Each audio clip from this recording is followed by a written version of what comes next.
Get ready to reimagine the future of humanity and unlock your true potential. Welcome to Reimagining Humanity's Future and Yours, hosted by Dr. David Gruder, an internationally renowned integrative psychologist, human potential expert, author, and social change catalyst, as he delves into the most urgent issues of our time. With the world facing unprecedented challenges and social and political divides growing deeper, it's time to take action. Each episode of this groundbreaking series will empower you with invaluable insights, strategies, and tools to heal these divisions and restore personal freedom and societal well-being. Whether you're a concerned citizen, a courageous leader, an influential figure, or an ambitious entrepreneur, Reimagining Humanity's Future and Yours will guide you on a transformative journey. Discover your unique role in creating a brighter future for yourself and society at large. Dr. David Gruder will draw upon his extensive knowledge and experience to provide practical solutions for shaping the world we live in.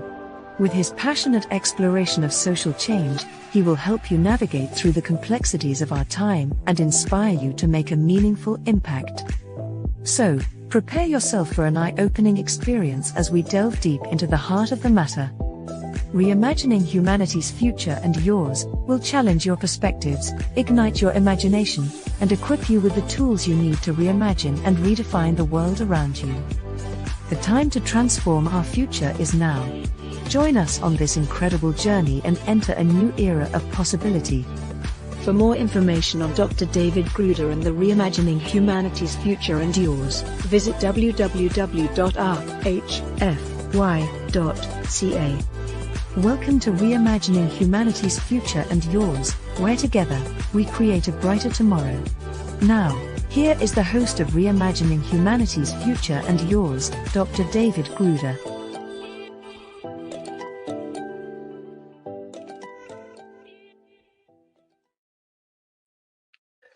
Welcome back to the Reimagining Humanity's Future and Your show on the X Zone Broadcast Network.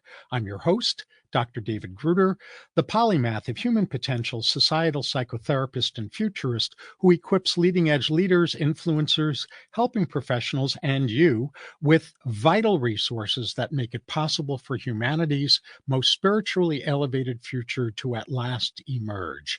The title of this episode is Reimagining the Future of Impact Through Public Speaking, Beyond Outdated Inspiration Hype to Measurable Bottom-Line Results. Tired of motivational fluff that fades by lunch? Well, me too.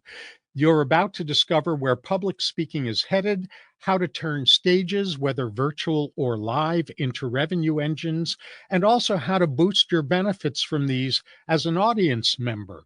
We'll debunk speaking industry myths, explore what actually works today, and demystify how to craft messages that convert listeners into action takers. You'll access powerful tactics to amplify your impact, whether you speak, coach, or simply listen. Joining me for this exploration is Orly Amor, a serial entrepreneur who has launched 5 thriving businesses, is a best-selling author, and is an international public speaker herself, who has shown over 200,000 people across the globe how to explode their impact, engagement, and profits.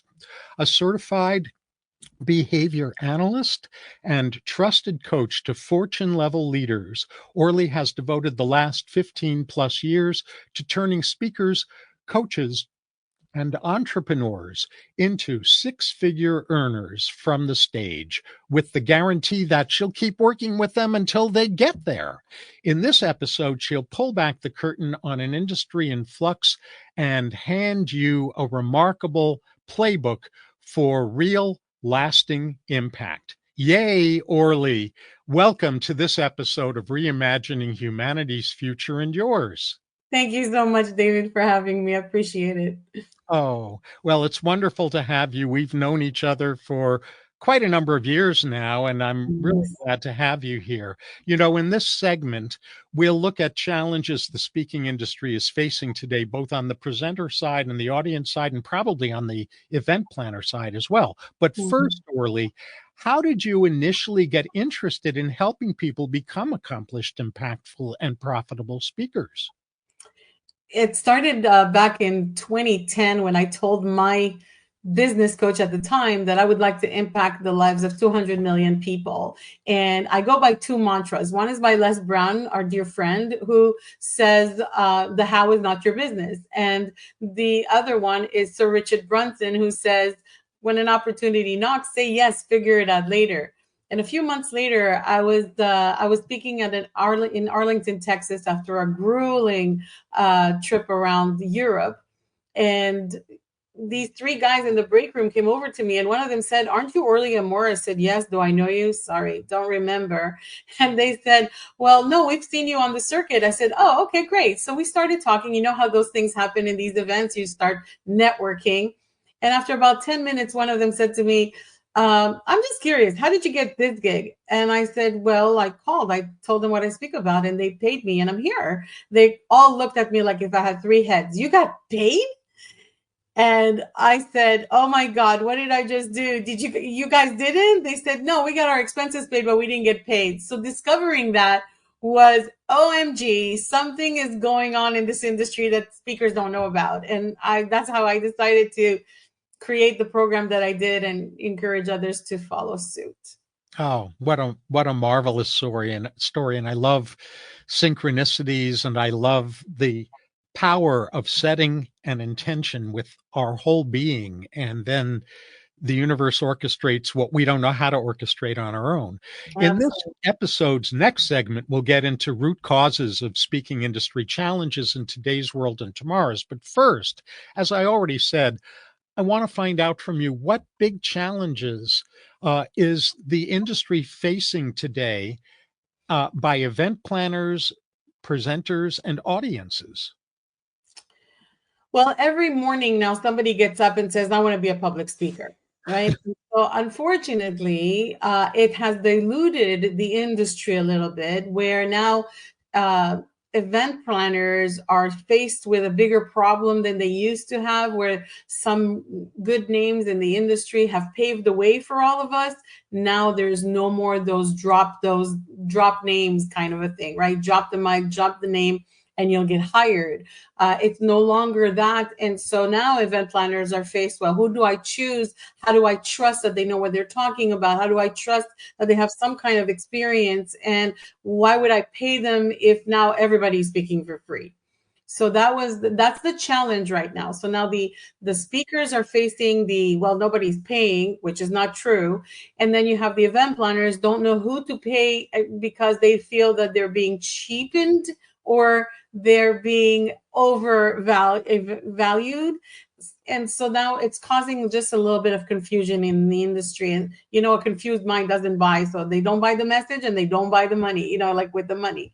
So that's where we're at right now. We are in a big confusion, chaos.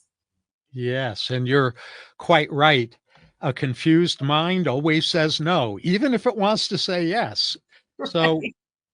to summarize what you were saying, or not summarize it, but underscore what you're saying, uh, the challenge today is twofold. What number one, everyone it seems wants to be a speaker, and that goes to the issue of people self-proclaiming things like they're thought leaders when they have no idea what a real thought leader is, and things along those lines.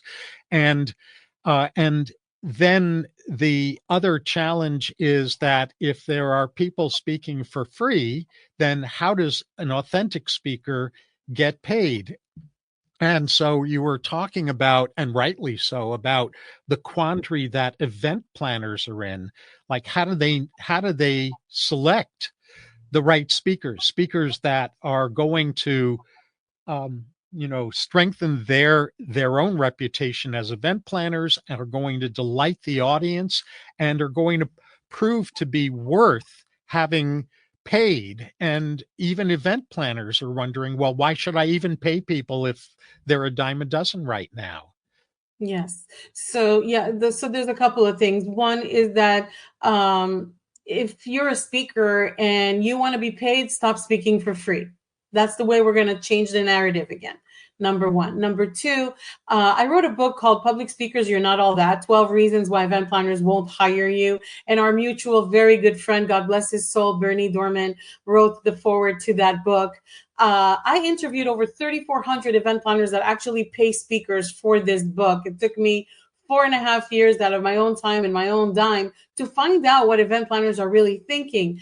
And one of those things is, why pay for the milk when you can get the whole cow for free? And unfortunately, if we are speakers that are authentically getting paid and are thought leaders and have done the work and the homework, if you will, we did the time and now we are worth the dime. So we need to stop speaking for free so that we can turn the narrative around, especially that now a lot of the event planners are millennials. No disrespect. It's just that they don't know what we've been through. They don't know what we have endured through the years.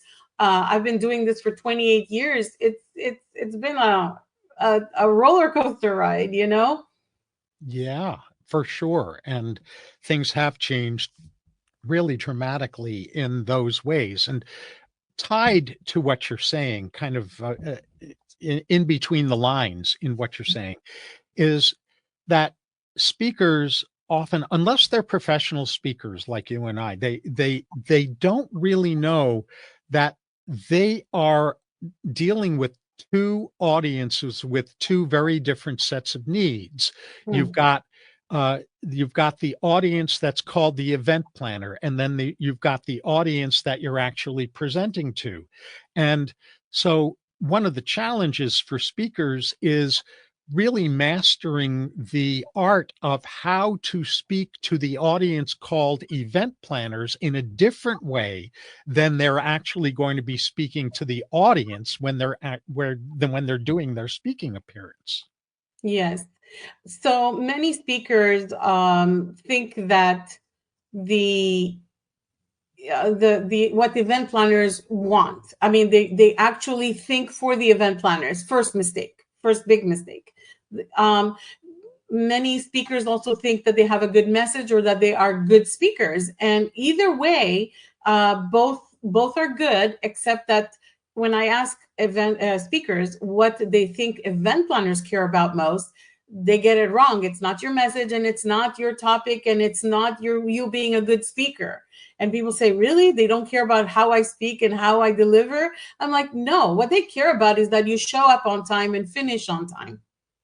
You see, And that you're a pleasure to work with, that you're not a prima donna. that's another story altogether. But yes, to give the short version of that, yes.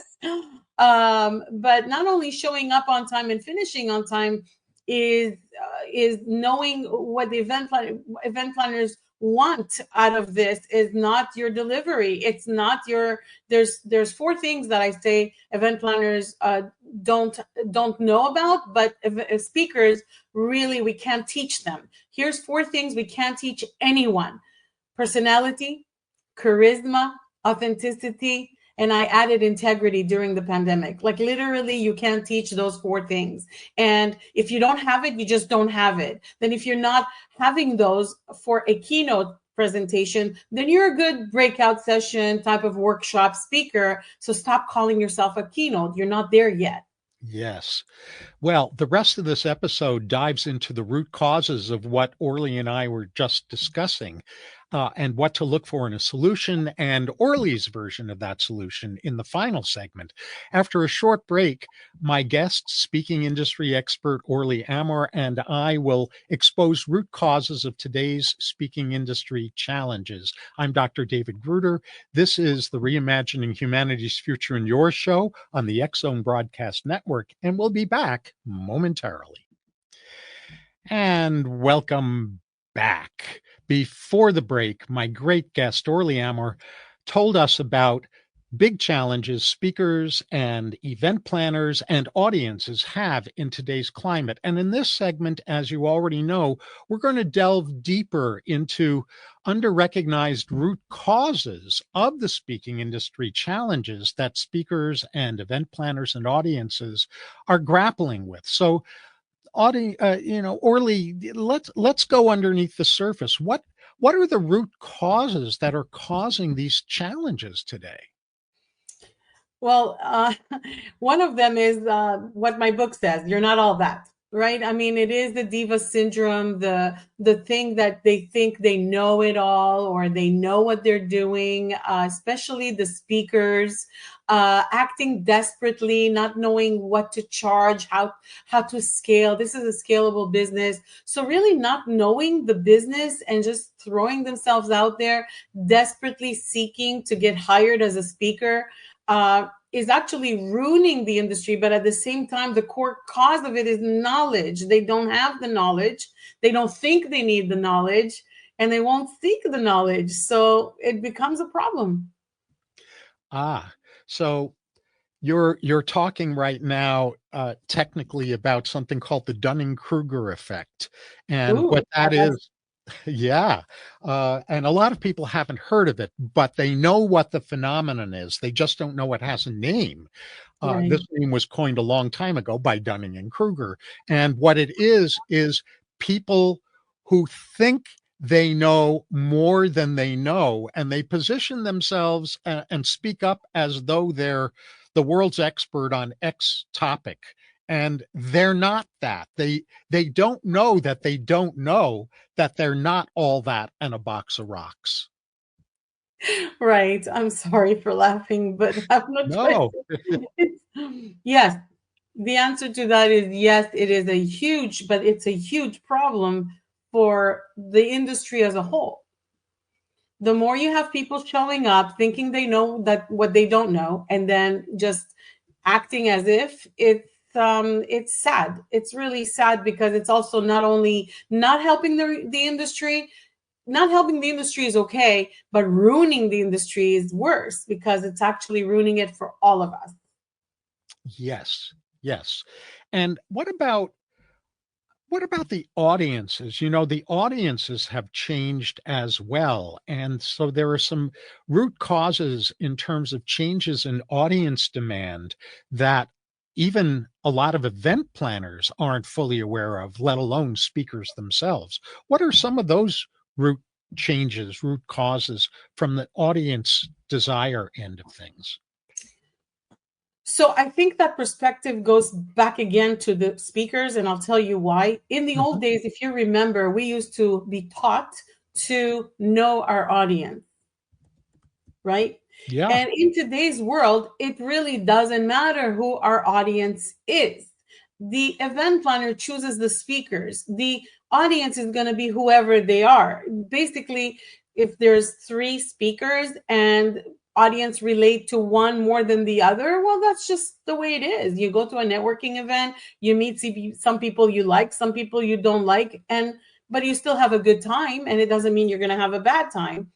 And the same thing goes for events. The audience is looking for edutainment, right? They're more interested in somebody that keeps their curiosity, their intrigue more and more, and then just give me the information, let me get out of here.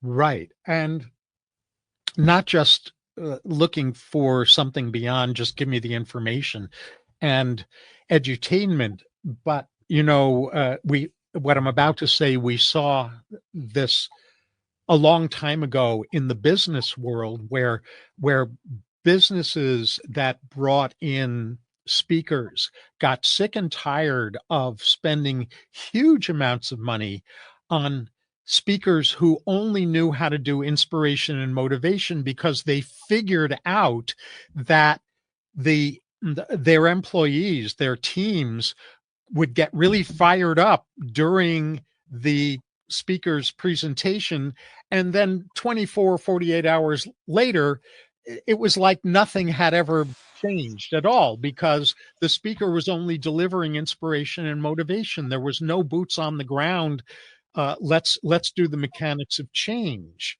on, right?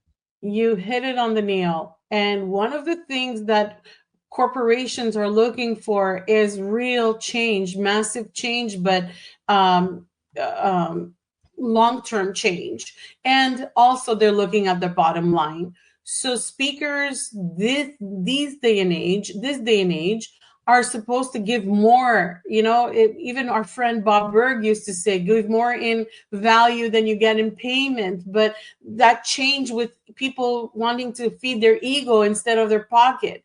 And it's okay to feed your pocket, but give the value that goes with it. And to your point, the speakers that are motivational and inspirational have their place in the world, but also in corporation, they don't last because it's the company that hires the speakers, not the employees. So the company needs to also be more mindful of who they hire as transformation. And that's what's needed. That's exactly what's needed now in corporations. It's transformational speakers more than keynote, motivational, or inspirational. That doesn't last. Right. And I think I'm seeing that kind of change in public audiences as well. I mean, they love the hit, the dopamine hit of inspiration and motivation, but they're not going to walk out satisfied if that's only what they get. Because it was like, all right, so I heard some more platitudes. I heard some more things about how I should change my mindset or what my mindset ought to be, but I don't know how to accomplish that. Exactly. There is no transformation. So transformational usually has a step, like a step by step or some kind of advice that lets people take action on what it is that you talked about. And so companies are really looking for that. They're looking for the playbook. Can you give me a playbook for my employees where they can go back to it on a day that they're not feeling up to it, or that they can go back to it and say, oh yeah, I remember that Orly said this and now I can implement it. I'm ready to implement it. So there is that playbook that many people are struggling to give these companies that actually want to pay. And also the other part of this is not charging an arm and a leg, because the repetition is the good part, right? Some people just want to get the $10,000 or $5,000 or whatever and call it a day. And I'm saying, no, even if you take less in payment, these companies will come back and hire you every quarter. I've had that, I've had one company has been hiring me every quarter for the past 8 years, but I never raised my price because of it. You know what I mean? I've always kept it the same and come back to give a refresher course and remind people what they can be doing and asking the company to keep score. That's another thing. So everybody gets involved as a team and there's no I in team. And that's so important in this industry as well. Right. You just said a mouthful and it's great. And I want to unpack it a little bit. Sure. So from the speaker perspective, it's really crucial to understand that we are in the transformation economy, that what people are looking for is transformational experiences from the speakers they listen to. Yes.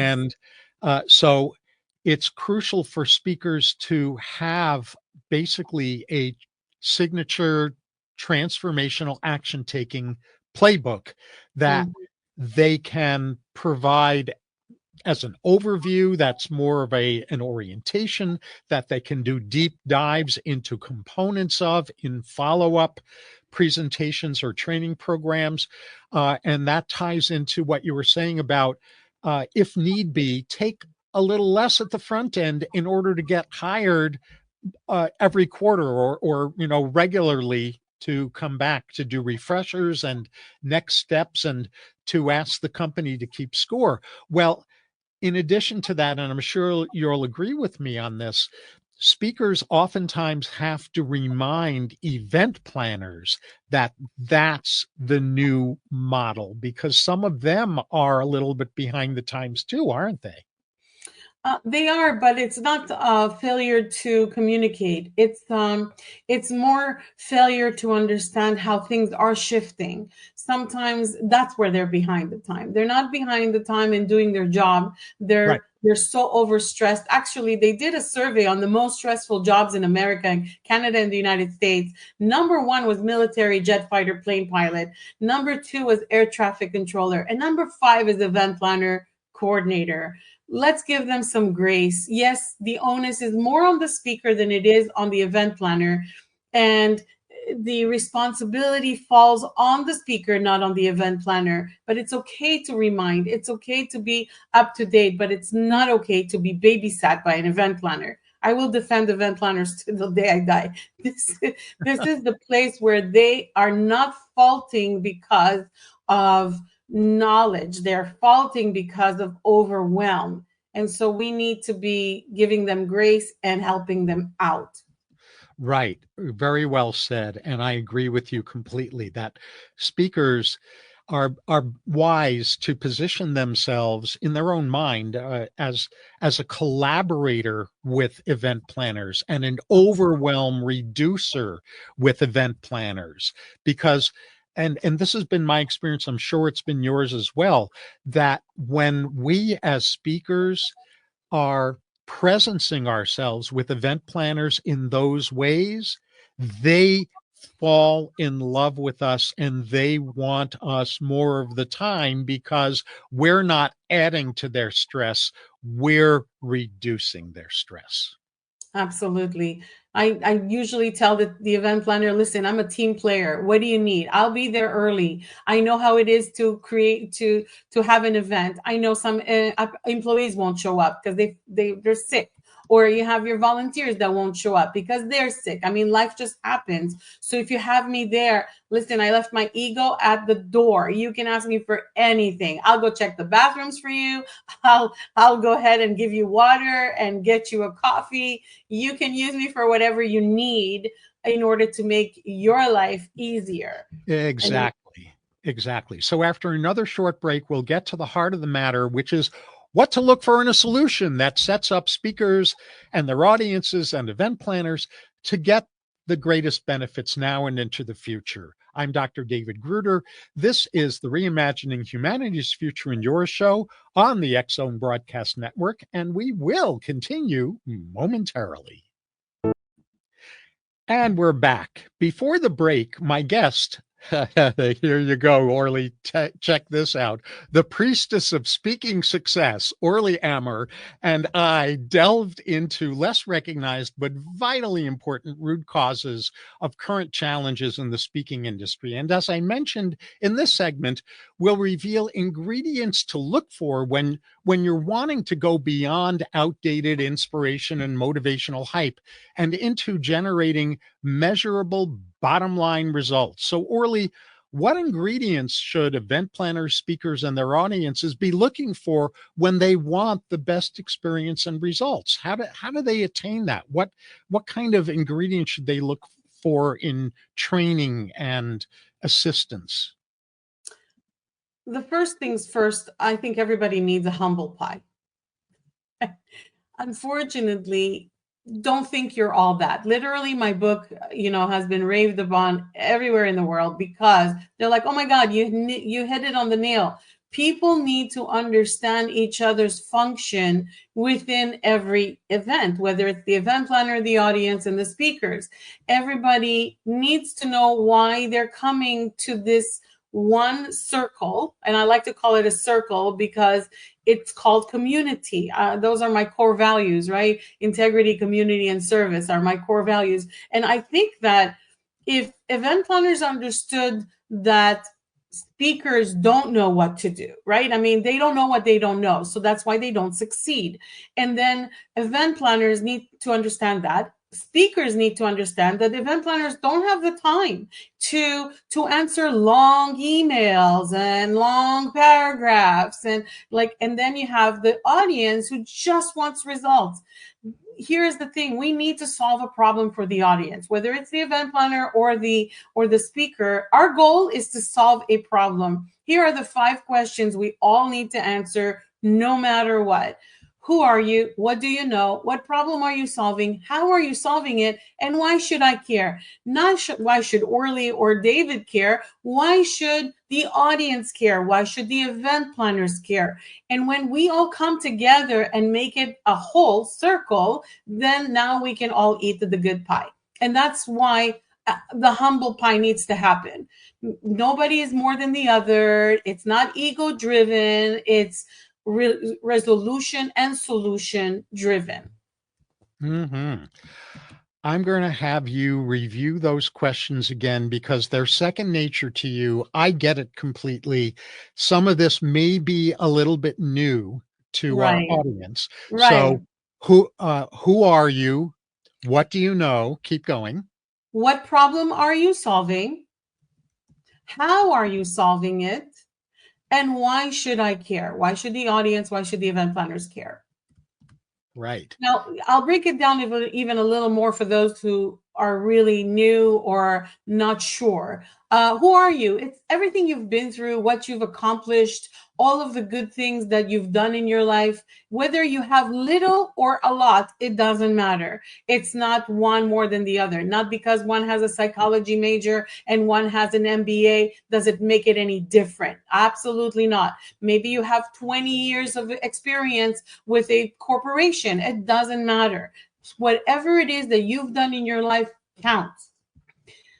The second question, and so that's who are you and what do you know? And by the way, many people out there are telling speakers that it's not okay to share personal stuff. Are you married? Where do you live? And that's not true. I mean, literally, that's the way we connect with each other as human beings. How can it not be necessary to share something personal? Go ahead. You have a dog? Say it. You have kids? Say it. You have grandkids? Say it. This is okay about who are you and what do you know? What do you know is your experience. The third question is, what problem are you solving and how are you solving it? I want you to think about, as a speaker, what was your pivotal moment? What is it that drove you to make this a topic for yourself to share with others? I'll give you an example. Some people who sell life insurance, it's because their parents passed away, no life insurance, no will, no this, no that, and they were left completely either broke and broken and have been taken into a whole different whirlwind of problems. So they became financial planners or life insurance salespeople. And that was their pivotal moment. There's a pivotal moment. And why did you decide to do what you do? What your problem, the problem you're solving, something happened to you, something that somebody else in your life happened to them. And that's why you decided to be the one to speak for those who can't speak for themselves and solve that problem. And that's how you solve it. Why should we care? What's the outcome of your speech? When somebody listens to you, what are they going to walk away with? What is the framework you work with, or the problem the way that you problem solve is by giving a step-by-step formula or a solution that actually somebody can take and easily apply into their today life in order to make you now the hero of the day. For the event planner, and for the audience, that's where you shine. Mm-hmm. Beautiful. So I'll add a little bit more commentary to each of these, and I want you to jump in if I distort anything by mistake. So sure. with the who are you part, we're bringing in our the part of our relevant experiences that help people feel us, that humanize us, that give people a sense of this person is probably here because they have a lot of expertise, but they're not up on some pedestal somewhere. The way that I like to say it that causes people to chuckle is, I burp and fart like everyone else, right? And but it also gives legitimacy and credibility, and it's all good. yes. And then the what do you know is about the wisdom that's grown from your experiences. And the what problem are you solving ties in what you were talking about. It really has to do with the art of storytelling as well, which is what drove you to find a solution to the problem that you're now solving for your audience, right? Yes. And then having to do with what you were rightly calling pivotal moments that, or a pivotal moment that caused you to end up doing what you now do. And then the how do you solve it part is the framework is giving people a picture of how to solve the problem that causes them to have this feeling of, well, I may not be able to implement this all at once right this second, but listening to the framework, I have this sense of, oh, I can do that. I'll be able to do that. And then the why should I care goes back to what you and I know, which is that people don't buy products or services. They buy the benefits of the results that those products or services produce. So the why should I care, if we're not helping people understand what results to look for from the framework we're providing and what the benefits of those results are for them, then why should they care to utilize the wisdom that you've just provided to them? Absolutely. Yes. Well said. Well, thank you. Well said. Uh, it- you're capturing, and the reason that I'm stressing all of this is you're capturing crucial wisdom that applies to speakers, event planners, and audiences. Audiences need to understand this as well. That this is what they should set their minds ahead of time to be looking for when they're listening to a speaker, right? They Right. want the speaker who's humanized themselves. They want to know what the speaker's wisdom is. They want to know what drove the speaker to develop that wisdom, what the framework is for them to implement the wisdom the speaker is talking about, and what results that will lead to. And so, what speakers need to look for in a resource to help them up their game is a resource that helps them identify their messages with all of those components, their answers to all of those questions. And as you and I know, most speaker trainers don't address all of these in customized ways that help each speaker that they're working with craft their own answers to those questions in ways that will be compelling to event planners to want them and to audiences to appreciate them. Absolutely.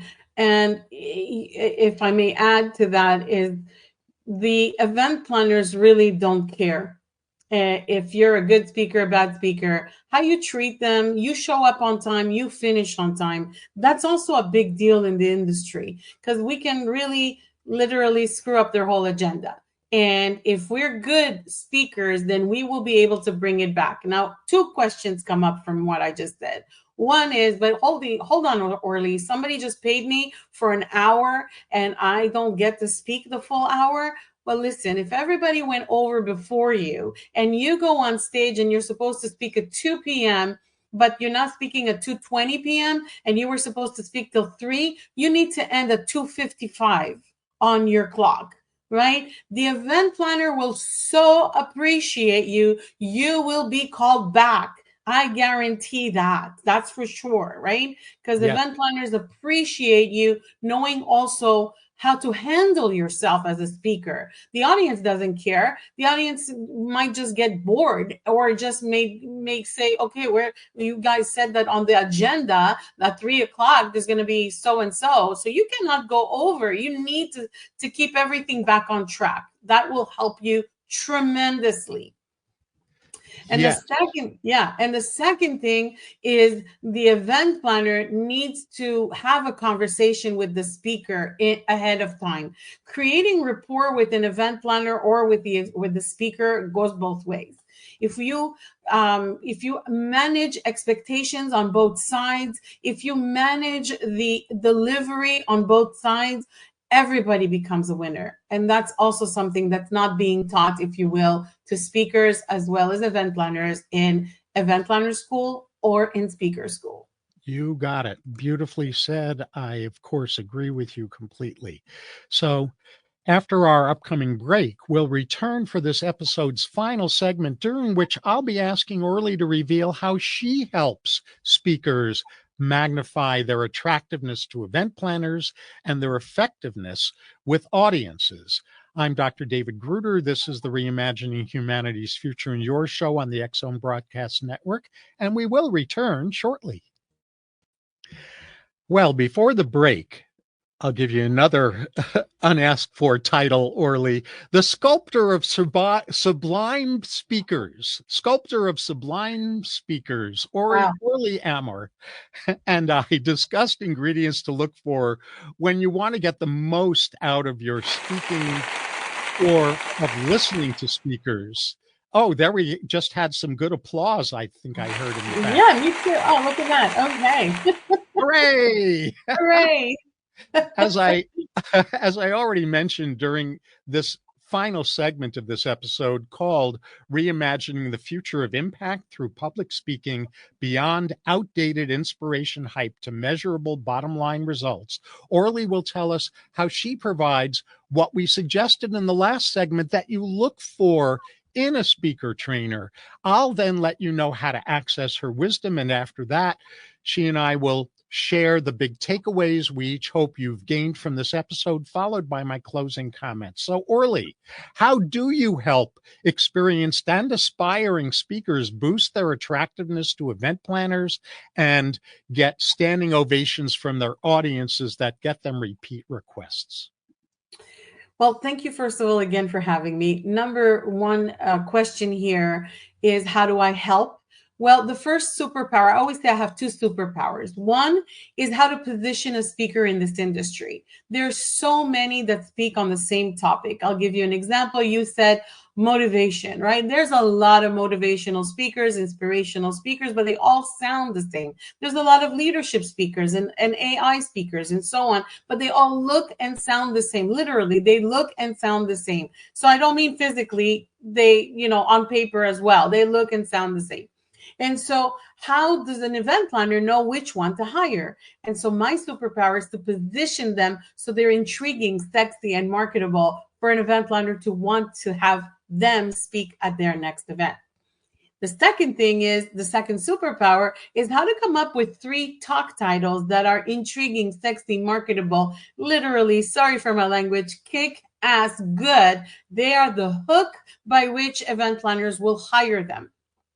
Now, many people think that they have to have a signature talk. That's a myth in this day and age. It used to be a big thing. You have to have a signature talk, golly geez, and you have to have a niche. And those things, we don't even talk that way in this industry anymore. We don't say one sheet. We say speaker sheet. Like, there's so many terminologies that are not used in the industry anymore. So an event planner will think, oh, you don't know what you're doing because you're using old school mentality. So that's another thing that goes into my program, where I teach speakers how to actually have a conversation with an event planner to make both sides feel supported, liked, and close the deal. Valuable information that both sides need to share in order, and you have to have maybe 10 minutes to do so. So many people don't know that event planners don't have any time whatsoever to give you, to tell you, to hear your story. They don't want to know. So yes, Yep. that's one of the things. Yes. So I love that you're speaking about those two superpowers, because they are crucial. The first is how you position speakers basically as what's often called these days a category of one. right? Mhm. So Mhm. event planners will want to hire them, and accompanying that is 3 kick-ass titles that are the hooks that cause event planners to perk up, pay attention, and want to at least have a discussion with them, if not hire them. And then how to how to conduct 10-minute conversations with event planners, because their time is as limited as the time that people in the media have. If a newspaper reporter wants to interview you for a news story, and you go on and on and on, they'll never contact you again, because you're on deadline as the reporter, and you need really succinct, pithy, memorable, printable responses that they can use immediately in as short a time as possible. Totally agree.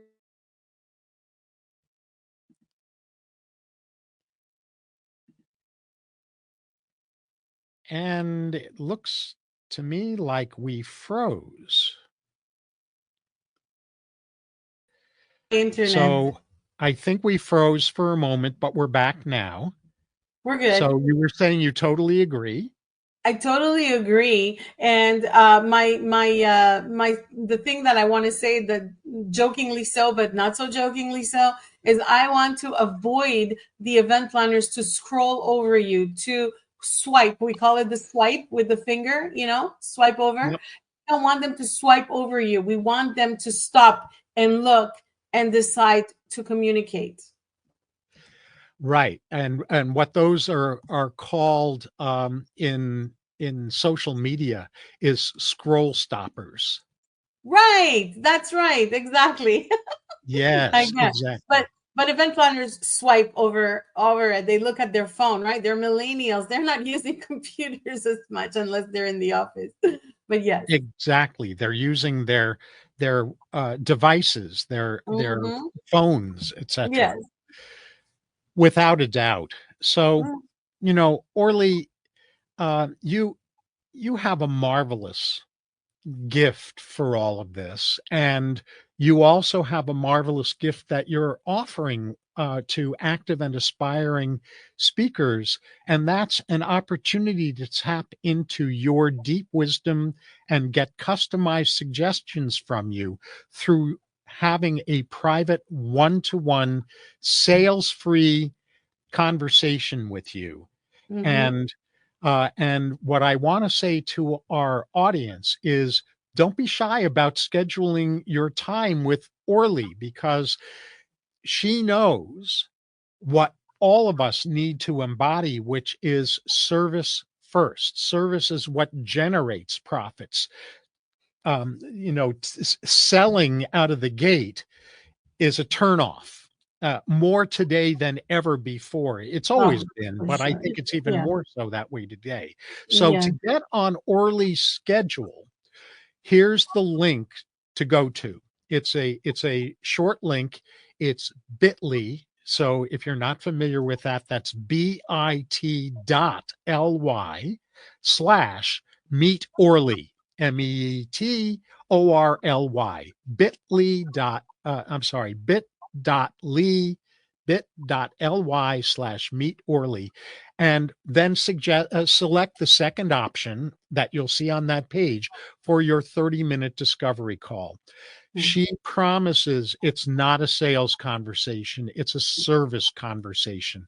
Whatever comes from that comes from that. Right. And I also want to encourage all of you to make a point of exploring Orly's full range of resources at her website, meetorlyamor.com. That's meet, MEET, Orly, ORLY, Amor, AMOR.com. Meetorlyamor.com. So, Orly, what is the one sentence, non run on sentence takeaway that you most want our audience to have gotten from this episode? That's the solution you bring to the table may change someone's life. In the Hmm. act of sharing this contribution, you just don't know whose life you're going to change. Right. I love that. And in order to do that, it's really important for speakers to know what solution they're bringing that has the best potential to change some people's lives, right? For sure. For And that's sure. part of what you help speakers do, is identify that life-changing solution that they're Absolutely. bringing. Yeah. And my takeaway is that the future of speaking sparkles with promise for presenters, event planners, and audiences if you take to heart what Orly has shared with you during this episode. So again, schedule your private discovery call with Orly through bit.ly/meet Orly, bit.ly/meet Orly, MEETORLY, and visit our website, meetorlyamor.com. Thank you so very much, Orly, for helping us reimagining public speaking's best future for presenters, event planners, and their audiences, and for being here on my show. Thank you so much for having me. God bless you. Oh, God bless you back, and wish you all the success in the world because of the service you're providing to help elevate the speaking industry. Thank you so much. Mm-hmm. And thank you all for joining me for this episode of Reimagining Humanity's Future and Yours on the X Zone Broadcast Network. This has been Dr. David Gruder, the polymath of human potential, societal psychotherapist, and futurist who brings leading edge leaders, influencers, and you the resources that make it possible for humanity's most spiritually elevated future to at last emerge.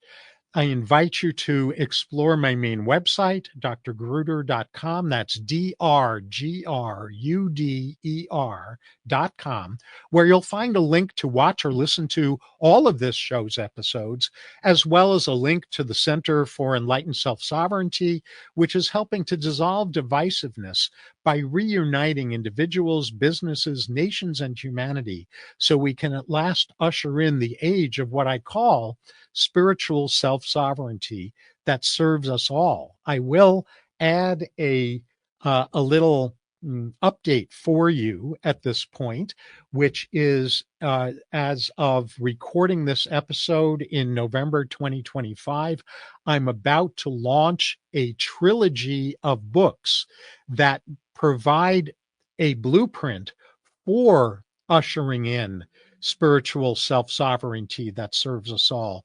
And not just the transformation marketplace that we talked about on this episode, but the marketplace beyond transformation, which is transcendence, where we're looking for higher meaning and purpose in our transformation through the products and services that we buy or that we offer.